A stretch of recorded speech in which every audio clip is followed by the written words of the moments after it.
England lines அணிக்கு எதிரான 2வது பயிற்சி ஆட்டத்துல இந்திய ஏ அணியில களமிறங்கிய ராகுல் அவர்கள் அபாரமாக சதம் அடித்து விளாசியிருக்காரு. நார்த்தம்ப்டனில் நடைபெற்ற 2வது 4 நாட்கள் கொண்ட டெஸ்ட் போட்டியில டாஸ் வென்ற இங்கிலாந்து லைன்ஸ் அணி முதல்ல பந்து வீச்ச தேர்வு பண்ணாங்க.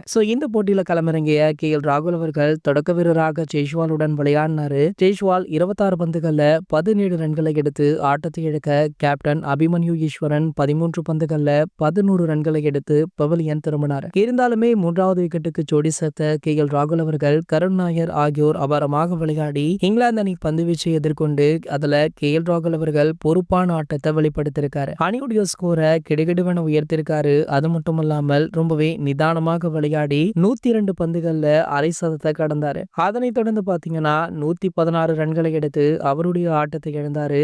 இந்திய அணியில அனைத்து ஃபார்மட்டிலுமே பக்காவாக விளையாடக்கூடிய ஒரே வீரர்னா அது ராகுல் தான் அப்படின்னு தற்போது ரசிகர்களுமே புகழாரம் சூட்டிட்டும் இருக்காங்க. இது போன்ற கிரிக்கெட் செய்திகளை பத்தி நீங்க உடனே தெரிஞ்சுக்க நம்மளுடைய தமிழ் நியூஸ் எக்ஸ்பிரஸ் சேனலை மறக்காம சப்ஸ்கிரைப் பண்ணிக்கோங்க.